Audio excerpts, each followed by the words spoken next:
Welcome to my YouTube channel. और आज हम डिस्कस करने जा रहे हैं जो नोटिफिकेशन आया है भारत सरकार रेल मंत्रालय रेलवे भर्ती बोर्ड की तरफ से, जिसमें कुल जो वैकेंसीज हैं वो 9,970 हैं और ये सहायक लोको पायलट के लिए वैकेंसीज आई हैं। 7 CPC के अनुसार जो वेतन लेवल है वो उस सेकेंड है, और प्रारंभिक जो वेतन है 19,900 रुपए, मतलब 19,900 आपका इनिशियल होगा पेमेंट। और जो आपकी एज होनी चाहिए वो 1 जुलाई 2025 तक वो 18 से 30 इयर्स के बीच में होनी चाहिए। तो ये जो न्यूज़पेपर की कटिंग है, इस कटिंग के बेसिस पे हम चलते हैं जो मेन इनकी वेबसाइट है उस पर। जब हम मेन वेबसाइट पे जाते हैं तो इस तरीके से ये ओपन होगा। इंडियन रेलवे का जो ये वेबसाइट है, यहाँ पर अलग अलग आरआरबीज हैं। तो अगर हम अजमेर पे, जैसे जिस जोन में आपको अप्लाई करना है उसमें आपको क्लिक करना होगा, हम अजमेर पे क्लिक करते हैं तो ये वेबसाइट ओपन होकर के आ जाती है। पहला इन्होंने दिया हुआ फ्रिक्वेंटली आस्क्ड क्वेश्चन, जो जो आपके डाउट्स होते हैं वो बेसिकली गवर्नमेंट ने क्या किया है, उनको यहाँ पे सम अप कर दिया है। तो टोटल इन्होंने इसके अंदर 77 क्वेश्चन इन्होंने स्पेसिफाई किए। लास्ट जो क्वेश्चन है कि अगर कोई इशू आता है इसके बाद भी अगर आपको, तो उस सिचुएशन में आप यहाँ पर हेल्पलाइन पर कॉल करके और उनसे बात कर सकते हैं। समय इन्होंने 10 से 5 का दिया हुआ है। तो पहले आप जितने भी एफएक्यूज हैं, जो जो डाउट्स हैं, वो आपका यहीं से ही क्लियर हो जाएगा। और इसके बाद अगर आप कोई और डाउट रह जाता है तो इन दैट सिचुएशन आप यहाँ हेल्पलाइन पे ईमेल भी कर सकते हो और कांटेक्ट भी कर सकते हो। कोशिश करेंगे जो कॉल करने की टाइमिंग हो 10 to 5 है। तो हम आते हैं जरा इस सेकंड पॉइंट में जो नोटिफिकेशन दिया हुआ, तो ये डिटेल्ड नोटिफिकेशन आपका ये ओपन हो जाएगा।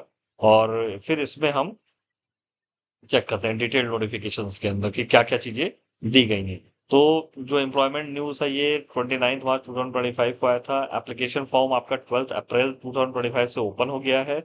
जो इसकी लास्ट डेट है दैट इज 11 मई 2025 है फॉर्म भरने की। और अगर आप पेमेंट करने की जो लास्ट डेट है फीस की, वो है 13 मई 2025। और जो मॉडिफिकेशन वगैरह भी अगर आपसे मान लीजिए कुछ गलती हो जाती है तो आप मॉडिफिकेशन कर सकते हैं टिल 14 मई 2025 से लेकर 23 मई 2025 तक। तो इन्होंने सारी डिटेल्स आपको ऑलरेडी वो न्यूज़पेपर कटिंग में भी दिया हुआ था। अब मेन चीजों को हम थोड़ा डिस्कस कर लेते हैं कि क्या क्या चीजें हमें ध्यान देनी है इसके अंदर। पहला तो जो कैंडिडेट वेट कर रहे हैं अपने फाइनल रिजल्ट को लेकर के, एजुकेशन या टेक्निकल क्वालिफिकेशन को लेकर के, वो एलिजिबल नहीं है। तो मतलब आप अपीयरिंग में इस फॉर्म को नहीं भर सकते हैं। ऑनलाइन मोड में ही आपको फॉर्म भरना है। एक आरआरबी में ही आप अप्लाई कर सकते हैं और एक एप्लीकेशन पर कैंडिडेट फिक्स कर दिया। अगर आप मल्टीपल करते हैं तो आपको डिबार कर दिया जाएगा। Candidate who are found medically unsuitable for the post shall not be given the alternative appointment. अगर आप किसी पोस्ट पे मेडिकली अनसुटेबल होते हैं तो ऐसा नहीं है कि आपको कहीं अल्टरनेटिव सेट कर दिया जाएगा, मतलब आपको जॉब फिर नहीं दी जाएगी। जो एज है वो तो हमने ऑलरेडी देख लिया था, 18 से 30 साल है, लेकिन इसमें कुछ रिलैक्सेशन है कैटेगरी वाइज, तो उसको हम अभी देख लेंगे। Candidate can choose only one RRB and indicate their preference for the railway zone notified under the chosen RRB only. Main चीज ये है, जो 9th पॉइंट है, candidate must have their own active mobile number and valid personal email ID for all the communication. तो आपकी email ID और जो mobile number है ये एकदम सही आपको फिल करना है और आपका अपना पर्सनल होना चाहिए। फिर आगे बाकी भी पॉइंट्स आप जरूर रीड करिएगा, मैं थोड़ा मेजर पॉइंट्स को ही इसमें डिस्कस करूंगा।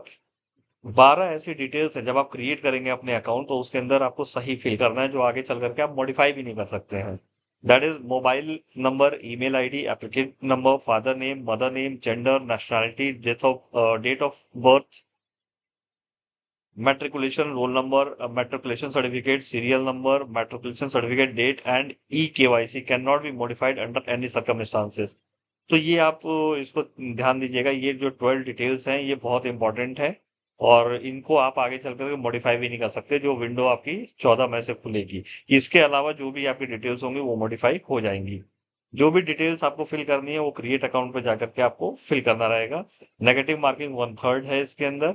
कुछ चीजें इन्होंने एग्जामिनेशन के दौरान बैंड है, जैसे कि communication device and electronic gadget such as mobile phone, bluetooth, pen drive, laptop, calculator, smart watches और एनी अदर कम्युनिकेशन डिवाइस और मेथड।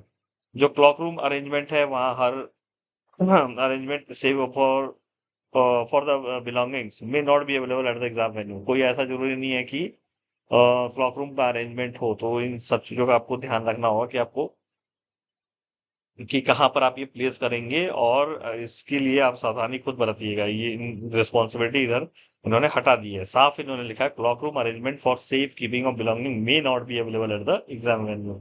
फिर इन्होंने कुछ जनरल इंस्ट्रक्शंस दिए हैं, उनको आप गो थ्रू कर सकते हैं। Candidate who submit more than one application form against the CEN will be submitted rejected and will be debarred from all the future examination of RRB and railway recruitment cell. तो आप बिल्कुल भी गलती मत करिएगा, अलग अलग आरआरबी से फॉर्म मत अप्लाई करिएगा। दूसरी चीज ये है कि candidate must ensure that proper photograph जो 2 महीने से ज्यादा पुरानी नहीं हो वही उस पर अपलोड करिएगा। और जो सिग्नेचर है वो रनिंग हैंड राइटिंग होना चाहिए, कोई ब्लॉक कैपिटल लेटर में नहीं होना चाहिए, डिसजॉइंटेड लेटर्स में नहीं होने चाहिए। और जो आप साइन करेंगे वो ब्लैक इंक पेन होना चाहिए विद प्योर व्हाइट बैकग्राउंड होना चाहिए उसका। ठीक है, बाकी डिटेल्स है इन्होंने दिया हुआ जिसको आप फिल कर सकते हैं और आगे मूव कर सकते हैं। जो फ्री ट्रेन फैसिलिटी है वो परमिट की गई है एससी एसटी कैंडिडेट के लिए, वो भी तब जब आप ये ऑप्शन ऑप्ट करते हैं। तो जब भी आपको ये कॉल लेटर आएगा तो आप उसका इस्तेमाल कर सकते हैं, लेकिन ये केवल एससी एसटी कैंडिडेट्स के लिए ही है। आगे आते हैं, इसमें और भी सारी डिटेल्स दी हुई है, कहाँ पर पोस्टिंग होगी, किस तरह से होगा, तो इन सब चीजों को आप लोग रीड आउट कर लीजिएगा। कैंडिडेट को ये एडवाइस किया जाता है कि आप अपने ऑनलाइन फॉर्म को जल्द से जल्द भर लें और लास्ट मिनट के लिए जो रश होता है उसके लिए उसको अवॉइड करिए। हेल्पलाइन नंबर के लिए हमने ऑलरेडी एफएक्यूज में जो दिया था वही सेम यहाँ पे दिया हुआ है। तो आप 10 से 5 के बीच में आप कभी भी इनको कॉल करके बात कर सकते हैं। बात करते हैं जो मेडिकल फिटनेस के लिए करके, तो इन्होंने बहुत अच्छे तरीके से टेबल बना करके इसमें प्रोवाइड किया है, medical standard, general fitness and vision standard. तो इसको आप देख लीजिएगा, जो बहुत ही इंपॉर्टेंट है। एज लिमिट हमने देख लिया, ये आपका रिलैक्सेशन का कॉलम है। एससी एसटी कैंडिडेट के लिए 5 साल, ओबीसी नॉन क्रीमी लेयर के लिए 3 साल, इसी तरह एक्स सर्विसमैन कैटेगरी वाइज इन्होंने बता दिया है। फिर candidate who are serving group C and erstwhile group D in railway staff minimum 3 years service जो कर चुके हैं and as well as substitute within 3 years of service in continuous और in broken spell in railway, तो उनके लिए भी कुछ यहाँ पर रिलैक्सेशन दिया हुआ। तो इसको आप देख लीजिएगा कि क्या आप इसमें अपने आप को फिट पाते हैं, तो आप अप्लाई करिए और वहां पे एज का रिलैक्सेशन आप यहाँ पे ले सकते हैं। सिमिलरली डेट ऑफ बर्थ के लिए भी of the candidate should be between the, इन्होंने क्या किया, डेट भी स्पेसिफाई कर दी है कि जो यू आर होगा या ओबीसी नॉन क्रिमिलेयर या एससी एसटी होंगे, और तो उनकी अपर लिमिट और लोअर लिमिट भी इन्होंने क्लियर कर दी है। तो अपर लिमिट मैक्सिमम जो है वो बता दिया गया, तो इसको आप देख लीजिएगा, आपका डेट ऑफ बर्थ इसी के अंदर फॉल कर रहा हो। Both the date are inclusive, मतलब अगर आप दोनों डेट को इंक्लूड कर दिया गया है ये। आगे आते हैं, कुछ इसेंशियल क्वालिफिकेशंस की बात की जा रही है। तो जो इन्होंने list of essential qualification is given in annexure A, तो ये इसेंशियल क्वालिफिकेशन के 3 पॉइंट्स दिए हुए हैं। जो the list of essential qualification given in annexure A, आप इसको ध्यान से देखिए कि आप इसकी जो क्वालिफिकेशन जो मांगी जा रही है वो आप उसको फुलफिल कर रहे हैं या नहीं कर रहे हैं। Candidate must already have the prescribed educational and technical oblique technical qualification from a recognised institute और university as on the last date for the submission of online application form. तो जिस दिन आप ऑनलाइन एप्लीकेशन फॉर्म फिल कर रहे हैं उस date पर आपकी क्वालिफिकेशन आपके पास होनी चाहिए। अदरवाइज ऑलरेडी इन्होंने स्पेसिफाई कर दिया है कि अगर आपका कोई भी एग्जाम अभी पेंडिंग है और आप रिजल्ट अवेट कर रहे हैं और फॉर्म आप भरने जा रहे हैं, तो आप अप्लाई मत करिए।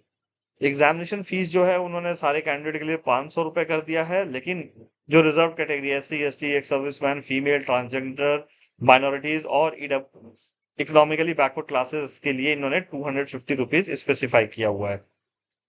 जो मोड ऑफ पेमेंट होगा ये तो आजकल ऑनलाइन हो ही रहा है, सब जगह मैंडेटरी है।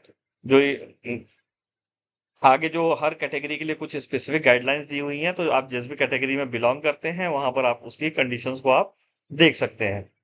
अब आते हैं हम लोग वैकेंसीज को लेकर के कि वैकेंसीज के बारे में किस तरीके से इन्होंने बाइफर्केशन दिया हुआ है। तो एक चीज और इन्होंने स्पेसिफाई किया कि अगर आप किसी भी एम्प्लॉयमेंट में हैं तो आप सबसे पहले एनओसी लेकर के आएंगे प्रेजेंट एम्प्लॉयर से। दूसरी चीज इन्होंने ये कहा कि जो रिक्रूटमेंट प्रोसेस है इनका, उसके अंदर आप एक जगह पे एक ही फॉर्म अप्लाई करेंगे। ये 5 स्टेजेस हैं। फर्स्ट स्टेज सीबीटी का है, सीबीटी 1 है, फिर दूसरा सीबीटी 2 है, फिर सीबीएटी है, देन उसके बाद आपका डॉक्यूमेंट वेरिफिकेशन है, फिर मेडिकल एग्जामिनेशन है। और ये पहले ही बता दिया कि अगर मेडिकल एग्जामिनेशन में अगर आप अनफिट पाए जाते हैं तो ऑल्टरनेटिव पोजीशन नहीं दिया जाएगा आपको। फिर हर एक स्टेज को इन्होंने क्या किया है, स्पेसिफाई कर दिया है, उसके बारे में डिटेल्ड में बताया है। तो आप इसको जरूर गो थ्रू करिए। ये आपकी एजुकेशन क्वालिफिकेशंस वगैरह डिटेल्स हैं। नीचे आते हैं और इसके अंदर इन्होंने वेबसाइट दिए हुए हैं जितने भी आरआरबी इस वक्त पार्टिसिपेट कर रहे हैं इस नोटिफिकेशन के अंदर, CEN 01/2025। अगर आपको कोई भी मॉडिफिकेशन करना है तो पहले ही मैंने बताया था कि आप क्रिएट एन अकाउंट में जो 12 पॉइंट्स है उसमें आप कोई भी मॉडिफिकेशन नहीं कर सकते हैं, जो 14 मई 2025 से ओपन किया जाएगा विंडो। तो बहुत ध्यान से फॉर्म फिल करिएगा, कोई गलती होने के चांसेस ना हो। जो एब्रिविएशन वगैरह यूज किया है और आपको नहीं समझ में आ रहा है तो आप इसके पॉइंट नंबर 21 में आकर के चेक कर सकते हैं। तो CBT mean that computer based test and all, ये स्पेसिफाई किया गया है। अब ये है आपका post wise parameter. Assistant loco pilot 19,900। Level जो है 7 CPC का वो है 2 और मेडिकल स्टैंडर्ड 1। देन ये आपकी क्वालिफिकेशन होनी चाहिए। इसमें ये और करके दे रहा है, मतलब या तो ये क्वालिफिकेशन हो आपके पास, या फिर ये क्वालिफिकेशन हो, या फिर ये क्वालिफिकेशन। तो ये आप चेक कर दीजिएगा। मतलब पहली क्वालिफिकेशन आपकी मैंडेटरी है, दिस वन। और इन्होंने कहा कि ये क्वालिफिकेशन, देन और में इन्होंने फिर बी पॉइंट। आगे आते हैं इधर जोन वाइज इन्होंने जो वैकेंसी दी हुई है, तो इन्होंने बहुत अच्छे से टेबुलर फॉर्म में आपको समझा दिया किस आरआरबी में कौन से जोन फॉल कर रहे हैं। और उसके बाद से unreserve category, schedule caste, schedule tribe, other backward classes, EWS, total and ex servicemen, सबकी वैकेंसी इन्होंने बहुत क्लियरली स्पेसिफाई कर दी है। तो आपको जहां पर भी फॉर्म फिल करना है वहां की डिटेल्स आप देख लीजिए और उसके हिसाब से फॉर्म फिल कर दीजिए। ये आपका टोटल 9,970 वैकेंसीज आई हुई हैं। इसके नीचे जो जो सर्टिफिकेट्स लगने हैं उसके बारे में इन्होंने पूरा डिटेल दिया हुआ है। पेज नंबर 21 से लेकर के पेज नंबर 30 तक आप इसको चेक कर सकते हैं। तो मैं आपको एक बार इसको सर्कुलेट कर दे रहा हूँ, आप इसको देख सकते हैं।